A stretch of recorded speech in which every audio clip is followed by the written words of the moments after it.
Messi cetak gol, Argentina libas Islandia di laga uji coba terakhir.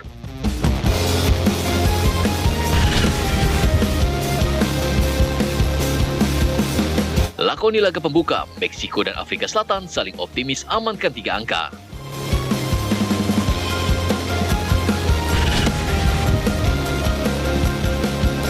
Duel hidup mati Indonesia kontra Australia di semifinal Piala AFF U19.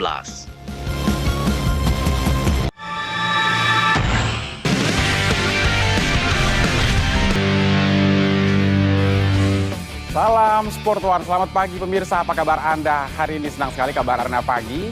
Hari ini kembali menyapa pagi Anda dengan sejumlah informasi menarik dari dunia olahraga yang tentunya sayang untuk Anda lewatkan.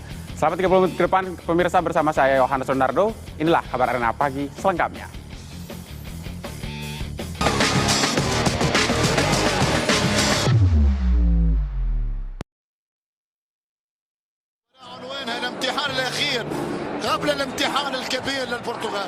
Menjajal tim Afrika yang gagal lolos Piala Dunia 2026 Nigeria, Portugal yang tampil tanpa sebagian skuad inti di babak pertama berhasil memimpin lebih dulu melalui gol Pedro Neto di menit ke-23. Namun Nigeria tak tinggal diam. Alex Iwobi dan kolega mampu bereaksi, memberikan tekanan. Hasilnya di menit ke-37, Ekor Adams sukses menyamakan skor menjadi 1-1 yang bertahan hingga jeda. Selepas turun minum, pelatih Roberto Martinez yang mengganti hampir seluruh pemain akhirnya kembali unggul di menit ke-75 melalui gol Conceição. Masih ada waktu bagi Nigeria untuk kembali bangkit dan membalas. Tapi hingga wasit meniup peluit tanda berakhirnya laga, skor 2-1 untuk Portugal tetap tak berubah. Dari hasil ini, Portugal sukses meraih 3 kemenangan beruntun dalam laga uji coba terakhir mereka. Sekaligus menjadi modal bagus bagi Portugal menatap laga pembuka kontra Republik Demokratik Kongo pada 18 Juni mendatang. Sementara di pertandingan lainnya, pemirsa, Lionel Messi sukses menyumbang 1 gol dan membantu Argentina mengalahkan Islandia dengan skor meyakinkan 3 gol tanpa balas. Tanding di Auburn University Jordan Hare Stadium Alabama, juara bertahan Argentina coba mulai memanaskan mesin mereka sebelum tampil di Piala Dunia 2026 dengan menantang wakil Eropa Islandia. Babak pertama, pelatih Scaloni coba mengistirahatkan sejumlah bintang mereka seperti Lionel Messi, Lautaro Martinez, McAllister, dan Rodrigo De Paul. Meski tanpa sebagian pemain bintangnya, Argentina masih mendominasi pertandingan dan bahkan mampu unggul cepat di menit ke-8 lewat aksi Valentino Barco.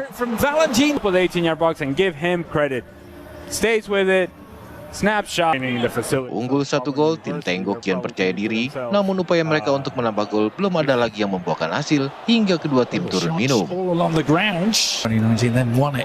Selepas jeda, Argentina masih memegang kendali permainan dan memaksa Islandia lebih banyak bertahan. Bahkan demi menambah daya gedor, Scaloni mulai memasukkan sejumlah bintang termasuk Lautaro Martinez hingga sang kapten Lionel Messi.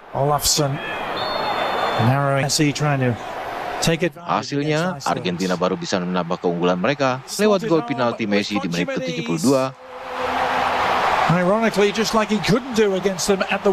Dan ditutup gol dari pemain pengganti lainnya, Thiago Almada di menit ke-87. Hasil memanfaatkan umpan De Paul. Argentina menang 3-0 atas Islandia. Berkat kemenangan ini menjadi modal bagus bagi Argentina yang akan bertemu Aljazair di laga perdana grup pada pekan depan. Sementara itu di hari nanti pemirsa, pesta sepak bola dunia 4 tahunan siap resmi akan kembali bergulir. Dengan laga ulangan 16 tahun silam, siap kembali tersaji kala Meksiko bersua Afrika Selatan di laga pembuka kali ini. Siapa dari kedua tim tersebut yang bakal mengamankan 3 angka perdana? Berikut ulasannya untuk Anda.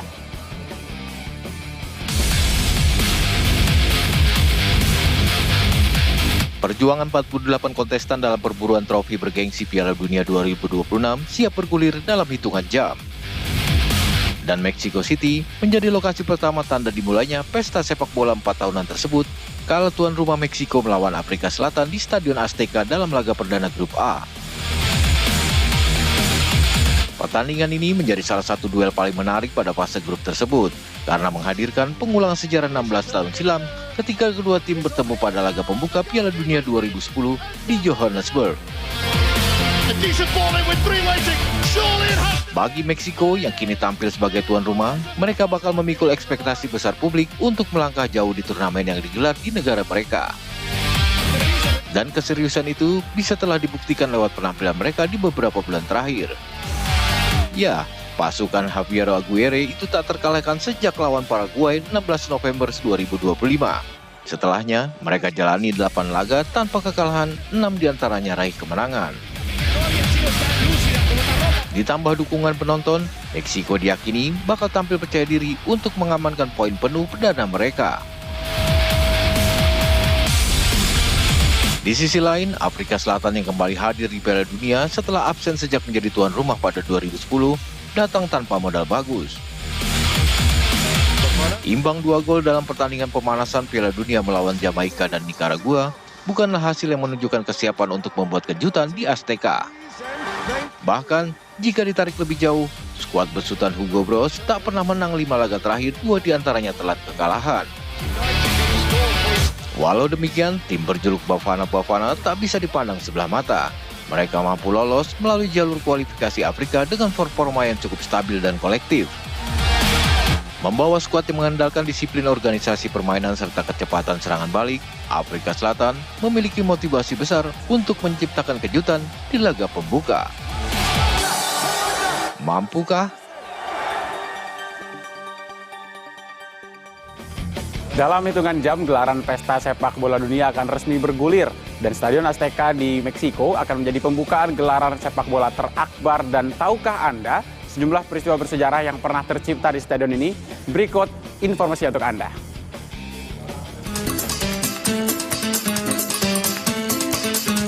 Stadion Azteca di Meksiko akan mencatatkan sejarah dengan menggelar pembukaan Piala Dunia sebanyak 3 kali. Ya, stadion berkapasitas 87.000 penonton itu kembali dipercaya menjadi venue pembuka Piala Dunia yang akan digelar pada dini hari nanti. Sebelumnya, Azteca juga sudah pernah menggelar laga pembuka Piala Dunia 1970 dan 1986. Sejumlah peristiwa bersejarah pernah tercipta di stadion ini. Pada tahun 1970, Stadion Azteca menjadi saksi kehebatan mega bintang Brasil Pelé yang mengangkat trofi Jules Rimet untuk terakhir kalinya bersama Brasil.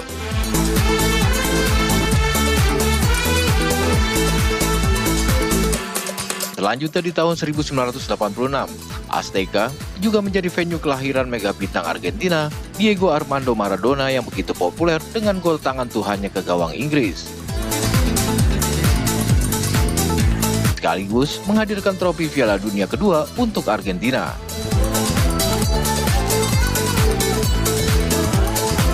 Menarik untuk dinanti, keajaiban apa lagi yang akan dihadirkan Stadion Azteca di Piala Dunia edisi kali ini.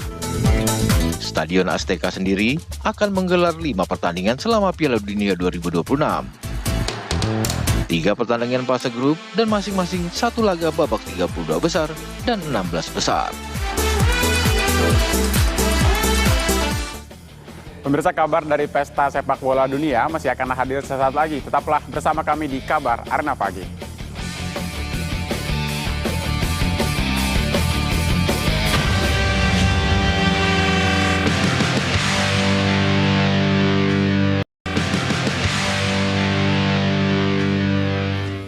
Kembali lagi di Kabar Arena Pagi, pemirsa, dan masih seputar Pesta Sepak Bola Dunia. Berikut ini kami hadirkan kabar-kabar dari para kontestan. Di antaranya kabar baik yang menghampiri skuad timnas Spanyol.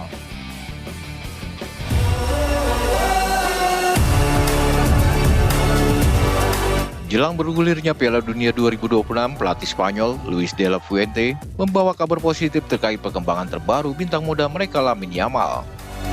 Pemulihan pemain asal Barcelona itu dikabarkan menjalani lebih cepat dari perkiraan. Meski begitu, Luis de la Fuente tetap berhati-hati dalam menentukan kapan Yamal akan kembali bermain. Sang pelatih tidak ingin mengambil resiko yang dapat memperparah cedera pemain andalannya tersebut di La Liga.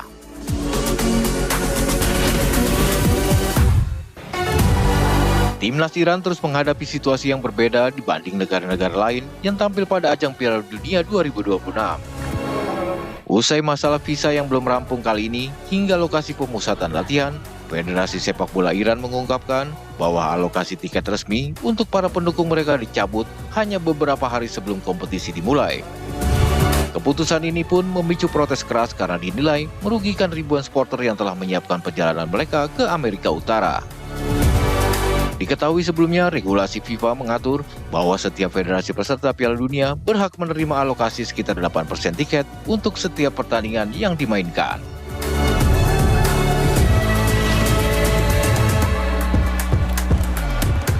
Inilah antrian para fans yang ingin melihat para pemain Jerman berlatih. Para fans terlihat antusias ketika tim Panzer menggelar sesi latihan terbuka di lapangan Universitas Wake Forest di kota Winston-Salem, Carolina Utara. Tak hanya dapat menyaksikan Manuel Neuer dan kawan-kawan berlatih, para fans yang hadir juga berkesempatan berburu tanda tangan pemain favorit mereka. Di Piala Dunia 2026 kali ini, Jerman akan menghadapi Curaçao di laga pertama grup A di kota Houston pada 14 Juni mendatang.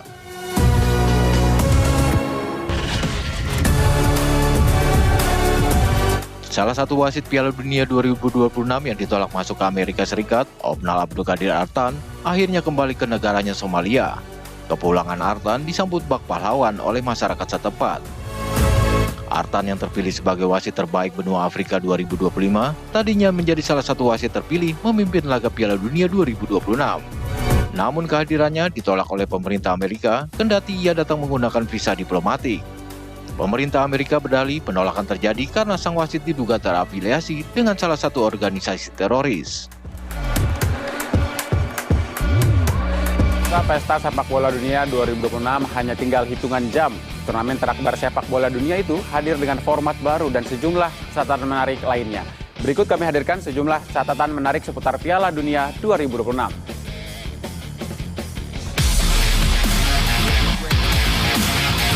Piala Dunia 2026 akan menjadi edisi ke-23 sepanjang sejarah turnamen sepak bola terakbar di dunia ini digelar. Untuk pertama kalinya Piala Dunia kali ini akan digelar di 3 negara, Amerika Serikat, Meksiko, dan Kanada. Piala Dunia edisi kali ini juga akan melibatkan 48 negara, menjadi yang terbanyak sepanjang sejarah. Para kontestan juga telah mengumumkan skuad resmi mereka yang akan dibawa berlaga di pentas terakbar dunia tersebut. Dari deretan nama para pemain yang sudah dirilis, terdapat sejumlah data dan fakta menarik yang menghiasi gelaran tahun ini. Nama Gilberto Mora menjadi pemain termuda yang akan berlaga di turnamen kali ini. Pemain timnas Meksiko itu akan tercatat berusia 17 tahun 240 hari saat turnamen dimulai.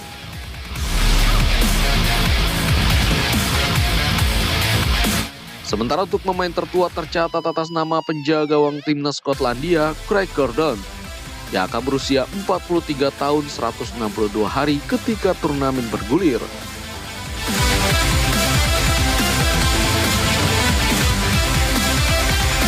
Rekor lainnya juga dicatatkan oleh penjaga gawang Austria, Florian Wiggli, yang memiliki tinggi 2,05 meter.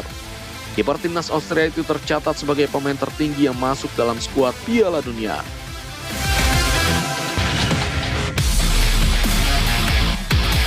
Sementara pemain terpendek di edisi kali ini tercatat atas nama Cesar Yanis.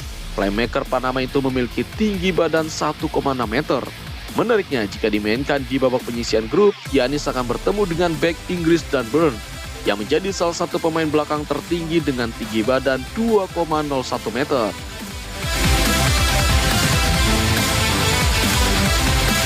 Terakhir, Manchester City tercatat sebagai klub dengan distribusi pemain terbanyak di edisi kali ini. City mengirimkan total 19 pemain yang akan tampil mewakili negara mereka. Bayern Munchen muncul di urutan kedua dengan 18 pemain. Arsenal dan PSG 16 pemain, serta Barcelona 15 pemain.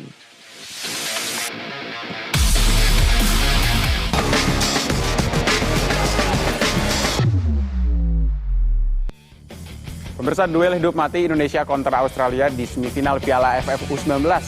Kabarnya akan kami hadirkan sesaat lagi. Jangan kemana-mana, tetaplah bersama kami.